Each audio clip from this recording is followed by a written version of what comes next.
On June 18th, 1940, a general walks in the BBC studio in London. He has a speech to make. An unexpected speech, one written hastily, following a catastrophe in his homeland, France. At 2 meters tall, or 6'6", he towers over everyone in the studio. He has never done anything like that before. He is very well read, a superb writer, but he is no politician, not yet. Only a few weeks earlier, he was still a colonel, leading tanks into battle. He now faces an impossible situation. His country is crumbling. He doesn't know where his family is. He doesn't know who is still fighting, who is surrendering, who is dying. He takes a huge step into the unknown. He uses the only tool he still possesses, his voice.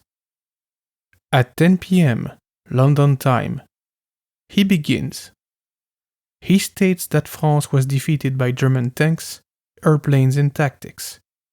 But he invites his fellow Frenchmen and women to rally alongside him, stating, quote, "But has the last word been said? Must hope disappear?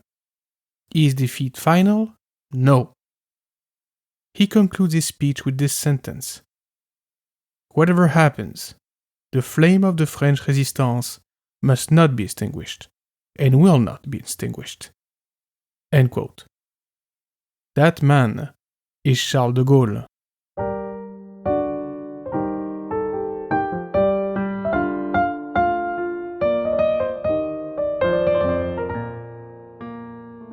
Welcome to Lafayette We're Here, the French history podcast for the American public.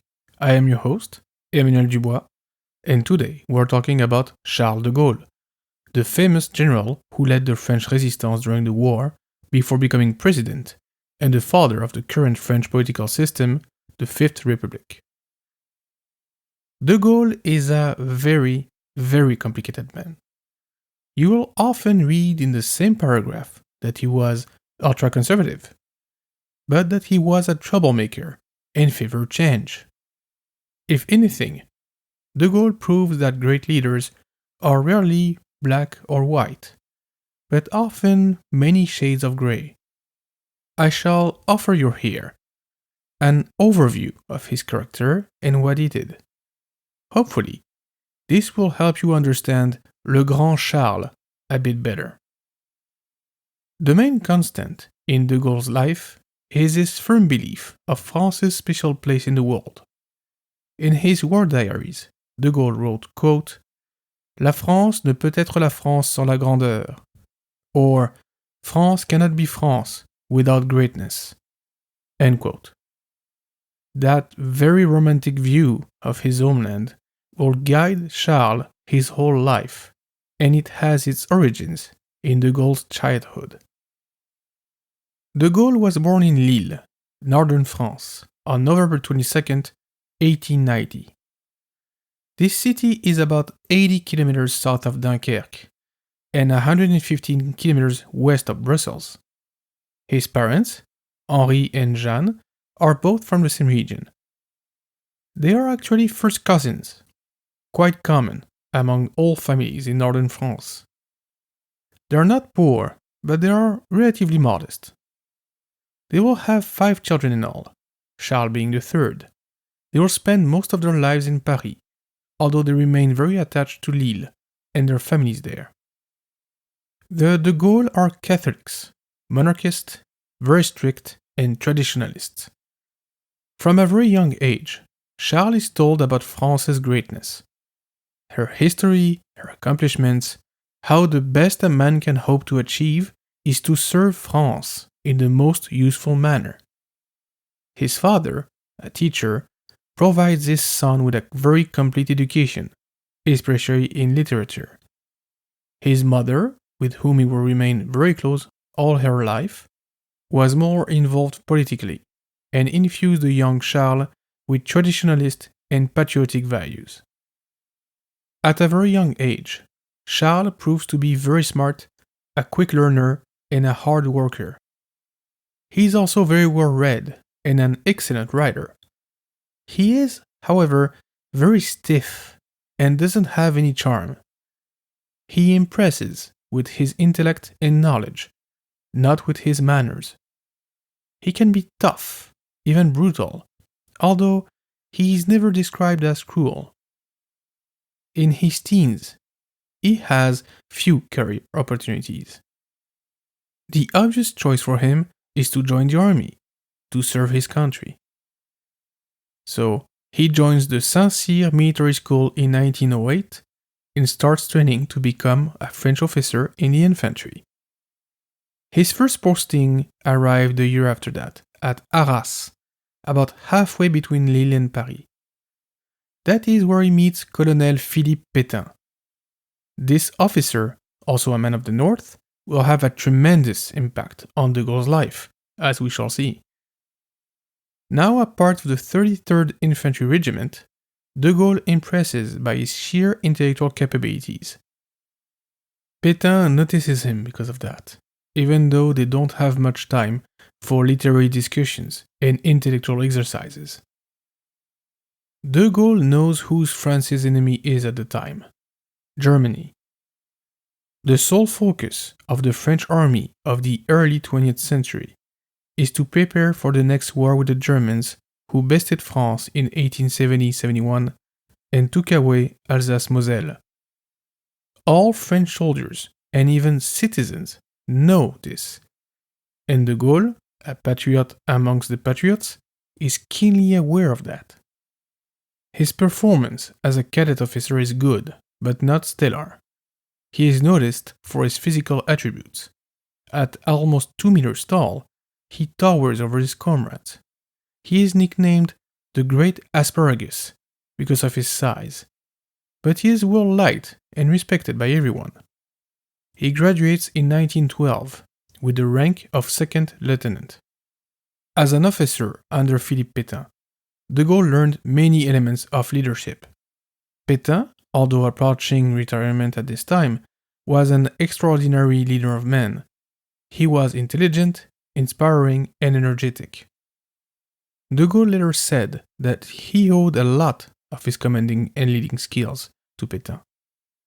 What both men didn't know in 1912-1913 is how soon these skills would be needed. In August 1914, war erupted in Europe, and the German army attacked France with everything it had, hoping to knock her out of the war quickly. It failed.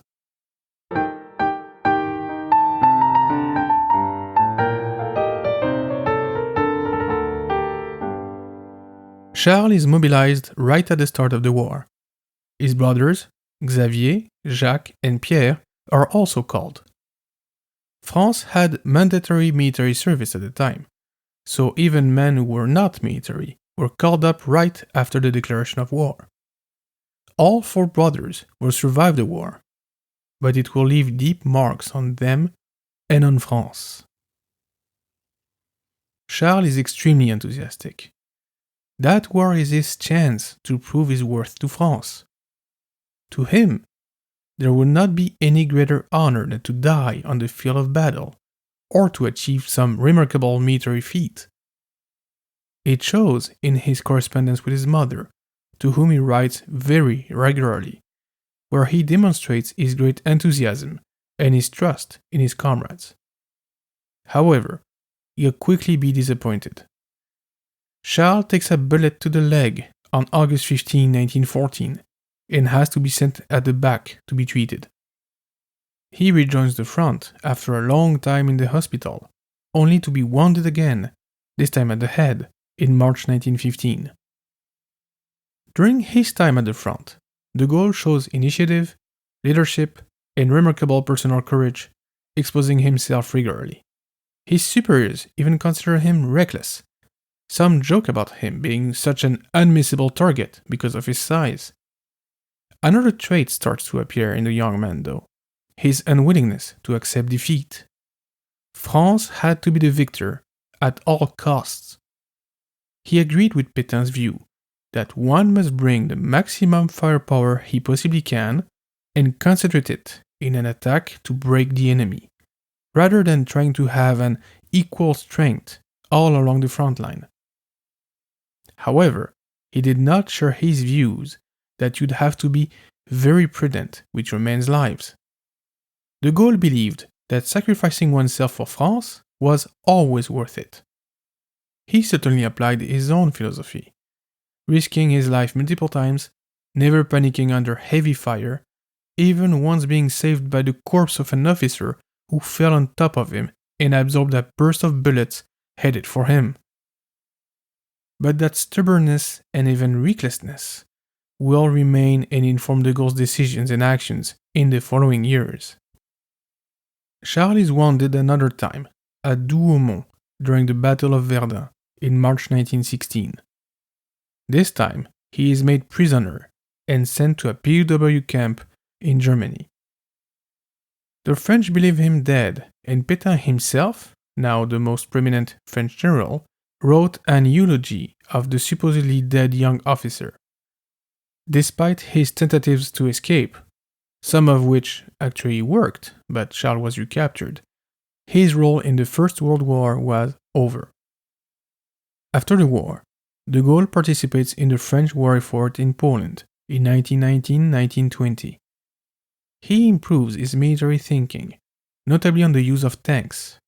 He remarks that, quote, "the tanks must be used gathered and not dispersed," end quote. An advice that would not be heeded by the French strategists of the 1930s. At the same time, now aged 30, Charles wants to settle down a bit and to have a family. He wrote to his father, and an arranged marriage with a prominent northern family, the Vendroux, was quickly arranged. Luckily for everyone, this proved to be a good match. Captain Charles met Yvonne Vendroux in 1920 in an organized date.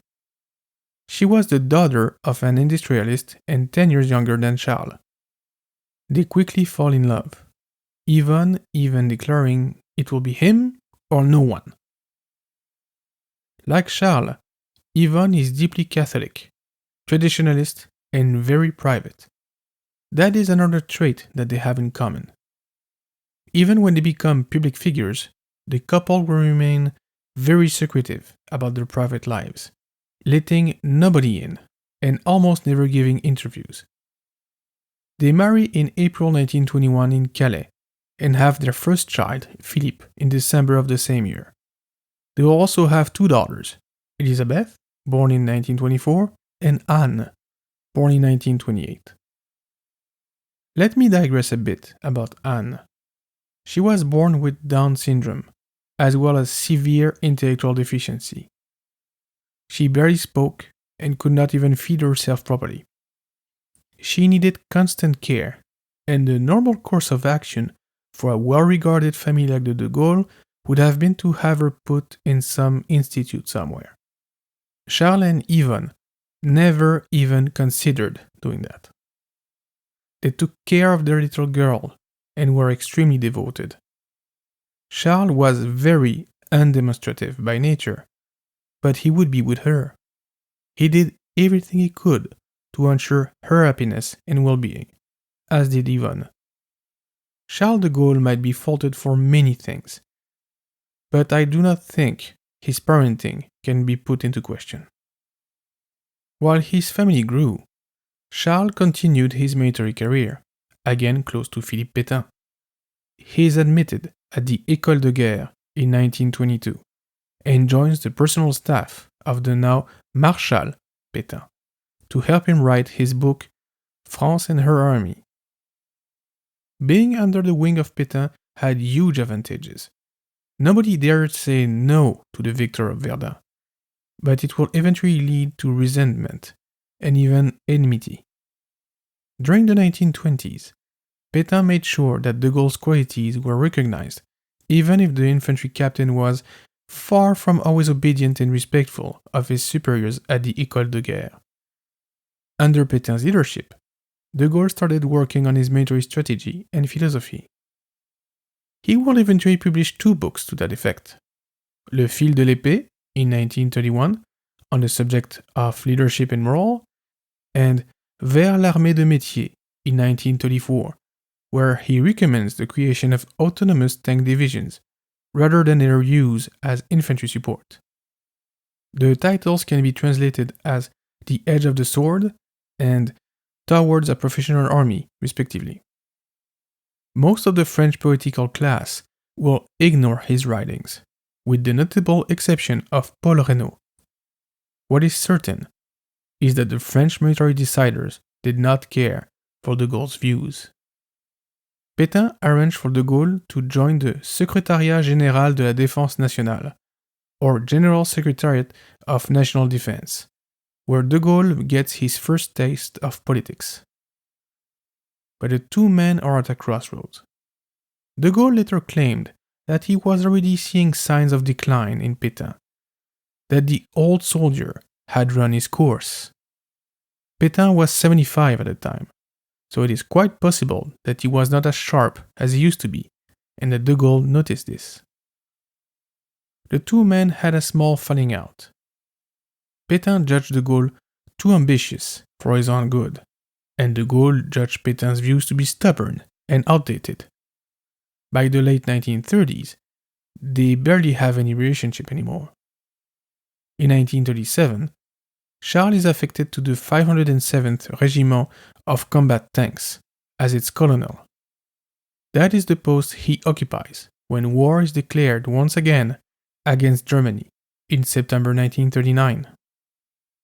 I encourage you to listen to my previous episode on the fall of France of 1940 to understand what went on during that fateful spring. We will concentrate here on de Gaulle's role, but suffice to say that the French military deciders completely failed to understand the nature of the German military strategy and tactics, and that France would be defeated remarkably quickly in May-June 1940 because of that. Colonel de Gaulle was one of the French officers who recognized the threat, but were not able to change the marshals' and generals' collective minds. During the Great German Offensive of May, Colonel de Gaulle was commanding the 4th Armored Division, hastily formed but more or less consistent with his views of what an armored division should be, although he completely lacked air support. Despite this, he counterattacks the Germans at Montcornet, trying to stop their advance west and to help the struggling French army and British Expeditionary Force. He fails to achieve much, besides surprising the Germans and slowing them down a bit, but his commanding and initiatives show that his military principles are sound. Concentrated armored force, if maneuvered well, can be a nuisance and even defeat the Germans. De Gaulle tried again to mount a counteroffensive against the Germans, but he could never gain enough support to defeat them. He attacks again at Abbeville on May 28th. He gets noticed by his superiors and is given the rank of temporary brigadier general to better reflect his actual role. Following this, on June 5th, de Gaulle is admitted in the French government as an Under-Secretary of National Defense. The Prime, Paul Reynaud, had hopes that de Gaulle could help him turn the situation around, or at least slow things down, and ask him to better coordinate the war effort with Great Britain. Although de Gaulle understands better than most the reasons for the German success and what should have been done to prevent it, he was not a miracle worker, and could not do anything more to stop the Wehrmacht. On June 16th, Reynaud resigns from office and is replaced by Marshal Pétain, called back from retirement at 84 years old. De Gaulle, who was always flying back and forth between France and London, learns this the next day in Bordeaux, and he is flabbergasted. Having met Winston Churchill beforehand, understanding that France is collapsing and about to ask for an armistice, he gets on a plane and heads for London. He does not know it yet, but he has an appointment with destiny. He is about to make the most famous radio broadcast in European history.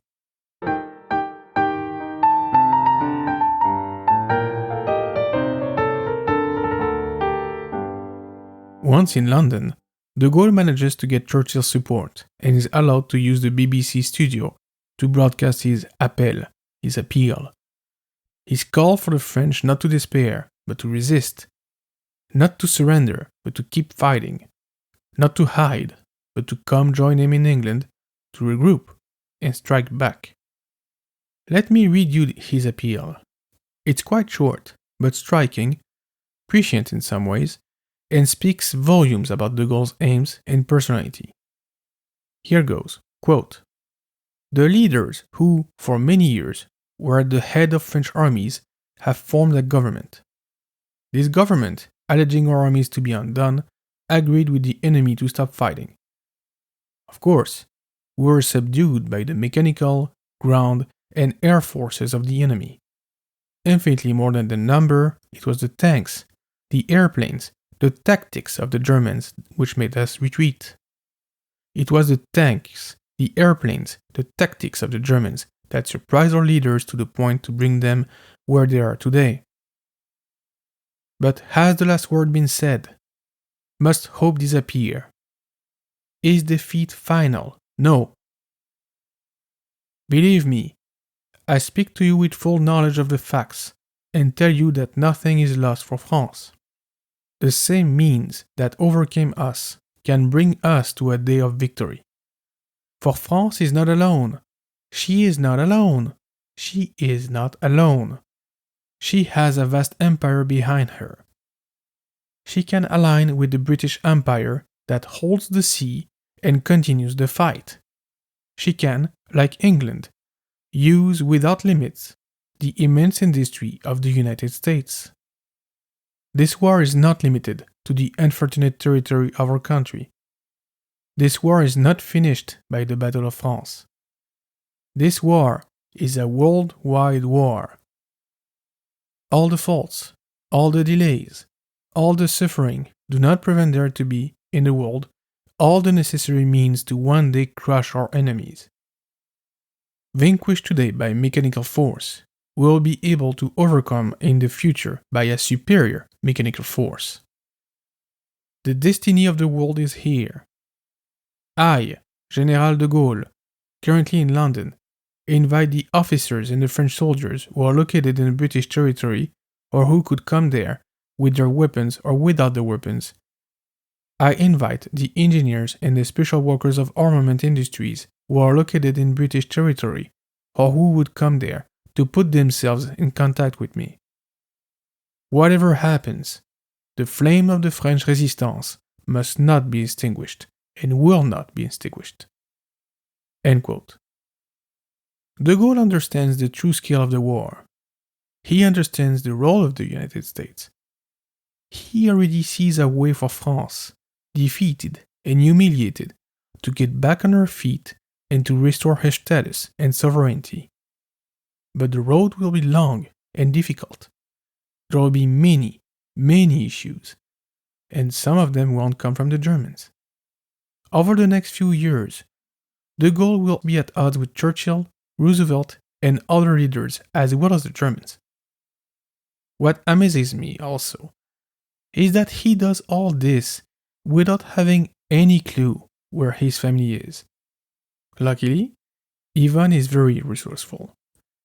She manages to flee the German advance and to reach Brittany with their children. From there, she gets on a boat headed for England. When she gets there, she learns about her husband's speech on the radio. When Yvonne finally manages to reach Charles by phone, he answers and says, quote, "Ah, it's you? Come and join me in London." End quote. As I said before, these are very private, non-demonstrative people, even toward those they cherish. Their son, Philippe, joins the newly established Free French Naval Forces right away. Yvonne stays with her husband, taking care of Anne and Elizabeth. De Gaulle establishes the Free French Forces in July 1940, following France's rendition in late June. The new Vichy government, headed by Philippe Pétain, de Gaulle's old mentor, declares him a traitor and sentences him to death in absentia in August.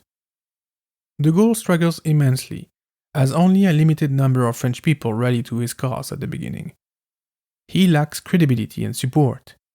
Nobody in France knows him. When the French people hear about him, they think that de Gaulle is a nickname. I mean, a French general named Gaulle, that can be right. Furthermore, the attack on the French fleet at Mers el-Kébir in Algeria in July by the Royal Navy doesn't help his cause. The British were so afraid that the Germans would seize the French fleet and use it against them that they opened fire, destroying many vessels and killing 1,300 French sailors. It's a disaster for de Gaulle, as he is associated with the British. Many French view him as a coward and a traitor, even outside the Vichy government. A couple months later, he tries with the Royal Navy to persuade the French forces at Dakar in Senegal to rally to his cause. It's also a failure, with the local French forces refusing to join, and another battle ensues. De Gaulle understands how tough it's going to be. He lacks men, means, and legitimacy. However, the politics of the Vichy government in France, their open collaboration with the Nazis, the crimes committed against the French population, all these will help the Résistance movement. Over the next couple of years, more and more French people will rally de Gaulle, seeing him as the path to freedom and honor. De Gaulle adopts a rather peculiar strategy to defend his position. He has no say in military events and almost no way of really helping the Allied cause until 1942. The French Résistance provide useful information, but it will really come to bear in 1944 for the invasion of France. But the French general wants to avoid something at all costs, for France to be treated as a second-rate power. After the German invasion of the USSR in June 1941 and Pearl Harbor in December, the war is, as de Gaulle has predicted, a world war. How important are the Free French forces in the grand scheme of things, compared to these behemoths that are the USA and the Soviet Union? In truth, not much, and de Gaulle knows it. He therefore decides to act as if he were the equal of Churchill, Roosevelt, and Stalin. He behaves, talks, and demands as if they were equal in power. In his mind and in his attitude, he is France. So, he only has a few thousand men under his orders, and they entirely depend on Britain and on the US for their armament and other supplies. What of it? They all are France, and France to them is greater than any army, any political power. De Gaulle is playing the long game. He knows the Allies will eventually win the war. He's persuaded of it from 1941 onwards. So he works for France to be included as one of the victors, not one of the losers. He organizes the Résistance from London, with the help of Jean Moulin, that prefect to centralize the several resistance movements into one, called the Conseil National de la Résistance, in 1943. Roosevelt really dislikes the presumptuous de Gaulle, and sees him as a possible future dictator. He favors Henri Giraud, leader of the Armée d'Afrique, after the Allied invasion of North Africa in late 1942. They force de Gaulle to work with him, but the patient and more politically aware de Gaulle will oust him over the next few months. De Gaulle is now at the head of the Comité Français de Libération Nationale, or French National Liberation Committee. He works relentlessly toward his objective, for the French to free France themselves as much as possible. He fears that the British and the Americans, the Anglo-Saxons in de Gaulle's words, will impose their will and make France a vassal state if the French do not take part in the liberation. From what I have read, he is right in that assumption. At this point, British and American leaders had a lot of contempt for the French, but that 2 meters tall asparagus stood in their way with an incredible confidence and steadfastness. June 6, 1944, the Allies invade France. Then, they advance toward the prize, Paris. the Résistance and de Gaulle organize a massive uprising in late August, and the City of Lights is liberated by the French troops of the 2nd Armored Division of General Leclerc. De Gaulle enters the city the same day, and qualifies Vichy as a simple parenthesis. He makes a speech, in which he famously says, quote, Paris outragé, Paris brisé, mais Paris libéré, or Paris outraged, Paris broken, but Paris liberated. He is already hard at work to preserve France's place in the world. By taking the helm of the French forces, and by taking part in the final onslaught on Germany with the Allies, he makes sure that France is one of the victors in 1945. Remarkably, he succeeds. France is counted as a victor and even manages to be one of the 5 permanent members of the UN Security Council to this day. De Gaulle has succeeded, but he now faces a nastier, more ferocious enemy: French politics.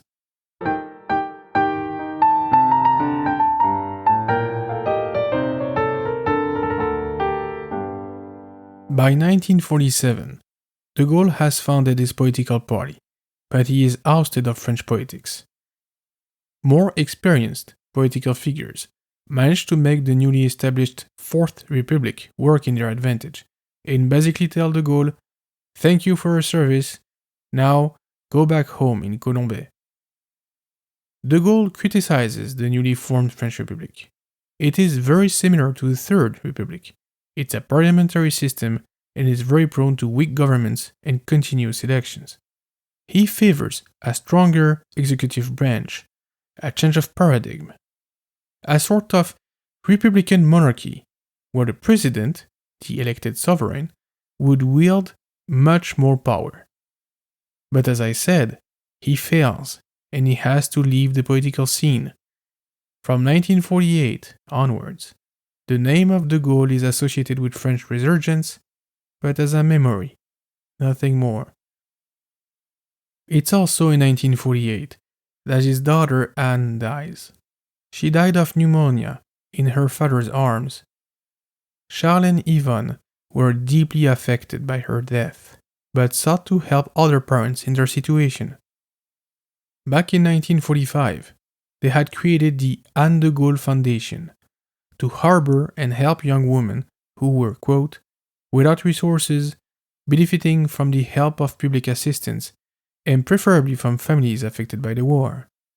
This foundation still exists, and it provides shelter and help for handicapped persons.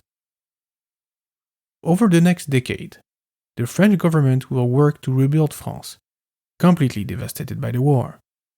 They will achieve much, taking great advantage of the Marshall Plan and using it very intelligently to restart the French economy and making it a strong economic power in a very short amount of time. However, they face a new challenge: decolonization. The movement had started before the war, but it is now gaining speed. The first major war happens in Indochina, what is now Vietnam, Cambodia, and Laos. The French occupied these territories since the 19th century, but the locals had enough. After years of terrible fightings, the French leave Indochina in 1954, following their final defeat at Dien Bien Phu. The Americans will soon take their place to oppose the communist North Vietnam, and we all know how that went. But it is another war that will have repercussions for our story today: Algeria. Algeria had been a French colony since 1830, but it became special. It became part of France itself. In 1847, it was divided into départements and was considered French soil, indivisible from the métropole. For many French in the 1950s, the very idea of Algeria becoming independent is as ludicrous as Brittany or Provence gaining independence. By 1956, over 1 million people of French origin live in Algeria. These are called the Pieds Noirs, the Blackfeet. Many have been there for generations and consider it their land, as well as part of France. But the Algerian Front de Libération Nationale, or National Liberation Front, has other ideas. Its members want to get rid of the French entirely, and it is not surprising. The Algerian Muslims, the vast majority of the population, are treated as second-rate citizens by the French. Their important role during the war is largely ignored by the French army and the French people. The Algerian War is a terrible, terrible affair, with massacres, destruction, and a refusal of the French authority to see things as they are. The governments of the Fourth Republic succeed one another at an alarming rate. The French people are divided on what to do with Algeria. Some feel that a civil war is looming. Following manifestations, de Gaulle is recalled by the French authorities on June 1, 1958. He is made Président du Conseil, the head of government with a clear mandate to solve the French political crisis and the Algerian War. He will do both, albeit not as initially intended. At this stage, de Gaulle wants to maintain the French Empire as much as he can. I think that in the late 50s, he still shares the view that Algeria should be part of France. During the war, he took part in the mistreatment and belittling of French colonial troops, making sure that white French officers were in control. He was not nicer or more understanding. He only thought of French power and prestige. So, when he goes to Algiers on June 4th, 1958, and proclaims Je vous ai compris, or I understood you, to the French settlers, he is sincere. He believes that he understands the situation of the French settlers, and that he can find a way to make it work. But very quickly, he will change his mind. Back in Paris, he works readily on a new constitution, one for a new republic, the fifth, following an overwhelmingly positive referendum on the matter. It is established on October 4th, 1958. It is as de Gaulle wanted it, a lot less parliamentary and has a stronger executive branch. Its president has way more power, but he is directly elected by the population, not through the Senate or the National Assembly. Although for the very first election, an electoral college is formed and de Gaulle is elected on December 21st, 1958. It is a remarkable comeback.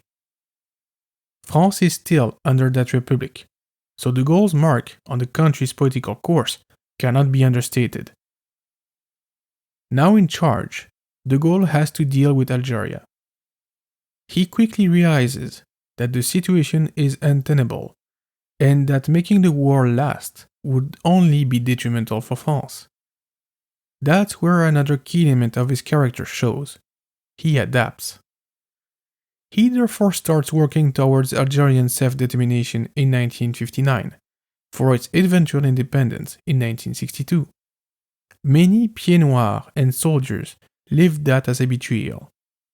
There is even an attempted putsch by French generals in Algiers on April 21, 1961.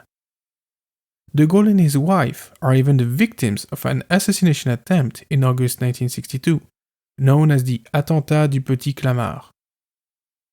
It was organized by a French far-right terrorist group known as the Organisation de l'Armée Secrète, or Secret Armed Organization, who had tried to keep Algeria French.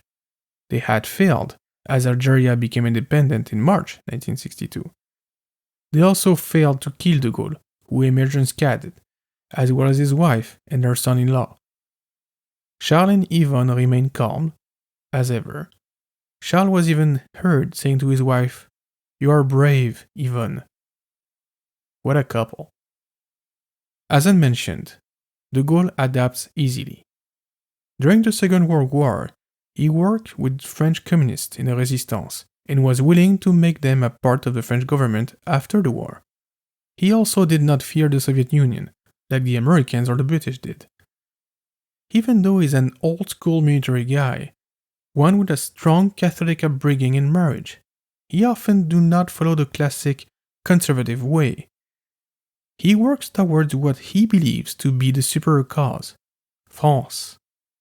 As often with great leaders, his interests and those of his country will come to be very intertwined, but we'll get back to that later. During and after the Algerian War, de Gaulle faces another major challenge: to ensure France's recognition as an important power on the international scene. He knows that force is the only language truly understood everywhere, and therefore aims to make France a nuclear power. The program was initiated before he became president, but he accelerated it and gave it a clearer purpose. In 1960, France detonates its first nuclear bomb, in Algeria of all places. By 1968, it will also have hydrogen bombs. That makes France a key actor in Europe, where the two ideological blocs face each other. It also makes her relatively independent from the United States to defend herself, which is not welcome in Washington. The Americans had a very strong belief that they led the West without any question. But as in London in 1940, de Gaulle just didn't care about the huge discrepancy in military means. He did his best to reinforce France's army in power, and then acted as he belonged to the table of the great powers. And again, it worked. De Gaulle and his government enjoyed a great economic prosperity in the 1960s. France's industries are growing. There is full employment. The Algerian crisis is solved, and the other African countries are becoming independent without new wars. In Europe, de Gaulle is reluctant to the idea that nation-states like France should give up too much of their sovereignty in favor of European and worldwide cooperation.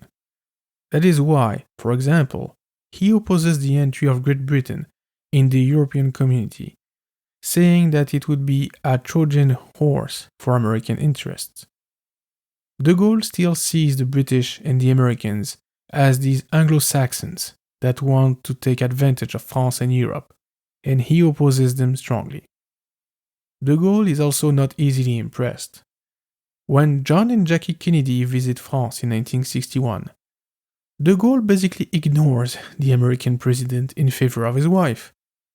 Jackie speaks French, and de Gaulle enjoys chatting with her about cinema or literature. Old Jack can wait in the lobby. Kennedy is furious of being snubbed like this, but de Gaulle knows exactly what he's doing. The message is simple.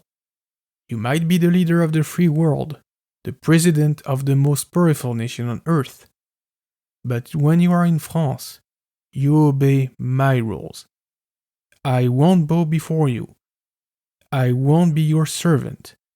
You have to treat me as an equal. France's allies had a hard time with de Gaulle's attitude, especially America. De Gaulle completely disagrees with America's foreign policy in the 1960s. He takes France out of NATO's Integrated Command in 1966, denounces American intervention in Vietnam, and tours the world's smaller nations, inviting them to take their place on the international scene. He goes to South America, Poland, Romania, and other countries, always with the same message: protect your national interests, affirm yourselves. When he comes to Montreal, Quebec, in 1967, he famously proclaims, Vive Montréal, vive le Québec, vive le Québec libre, vive le Canada français et vive la France. Or in English, long live Montreal, long live Quebec, long live Quebec free, long live French Canada, and long live France. The Quebec separatists see that as French support for their cause. Pierre Elliott Trudeau is absolutely furious. But again, de Gaulle snubs him by saying, quote, we have not one concession, nor even any courtesy to extend to Mr. Trudeau, who is the adversary of the French fact in Canada. End quote. De Gaulle is perfectly coherent in his message. Even if you're alone, even if you have nothing, stand your ground, take your space. It's the only way to be heard. But the old Charles will soon face a problem. People listen to him.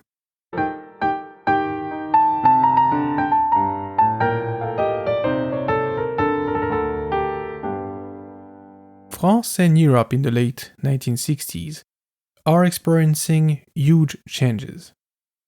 France's population is better educated than ever, with more and more young men and women attending university, getting degrees, and, henceforth, starting to criticize their society. France is getting rich, very rich, but the students and the workers feel that these new riches are not distributed equally in the country. They write pamphlets, they talk on the radio, they start protesting. Then, in May 1968, France explodes. The country is paralyzed by major strikes all over the place, and by huge riots in Paris. De Gaulle, even though he's been re-elected in 1965 with a comfortable margin, is seen as a figure from the past, insensible to the needs and demands of the average French citizen. Following a falling out in the negotiations, Charles and Yvonne disappear for a day on May 29th. Nobody knows where the president is. Some fear an assassination or a kidnapping. But no, de Gaulle is in Baden-Baden, the French military base in Germany. He needed to take a step back to address the situation. He comes back and dissolves the National Assembly, forcing legislative elections. His party wins them, but the love story between France and her president is definitely at an end. The younger generation want to go past de Gaulle. He knows it, and, I think, decides to test the country's resolve. In 1969, he has a referendum organized on a restructuration of French regions and of the Senate. He announces that he would resign should the referendum fail. The French people reject the propositions by 52.41% of the vote. De Gaulle announces shortly after, quote, "I cease to exercise my duties as President of the Republic. This decision takes effect today at noon." He leaves the Élysée Palace and heads back to his home at Colombey-les-Deux-Églises. He will spend the next year there, before suffering a fatal aneurysm on November 9, 1970. The great Charles was no more. What to make of de Gaulle? Was he a hero who saved France in 1940? A military dictator who took advantage of a national crisis to take power in 1958? A disconnected old man who was forced out by his own people in 1969? A loving father and husband? He was all of that to a certain degree.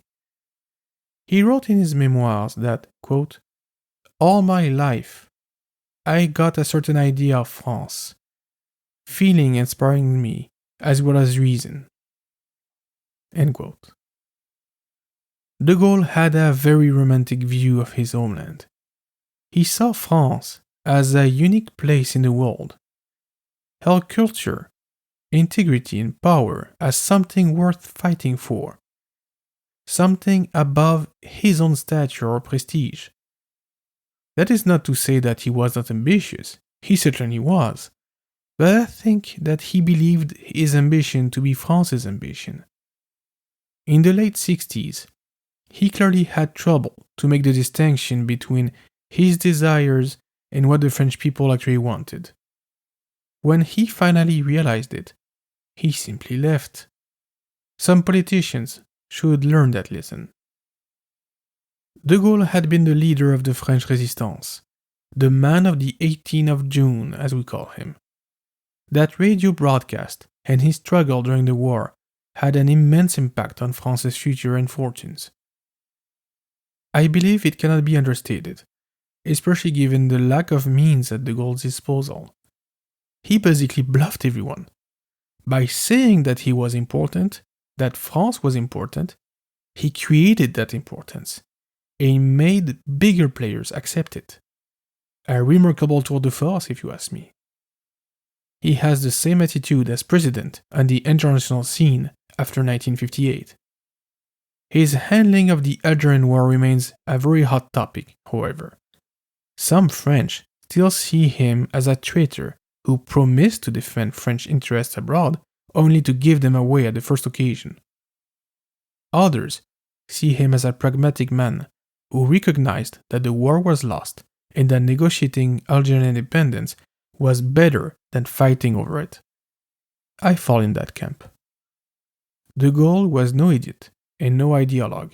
He wasn't a saint and could certainly be ruthless, but he wasn't stupid. Finally, by 1969, I simply think that he had run his course as president. He'd been there for over a decade and was heavily denounced by the younger part of the French population in 1968. He accepted this and retired. He left France with a new political system, which she still has, a regained reconnaissance as a major power in the world, and many friends amongst the lesser powers everywhere. He was hated by the Americans, but I also think that they were impressed by him. Charles de Gaulle was definitely a peculiar leader, one that historian Charles Williams considers the last great Frenchman.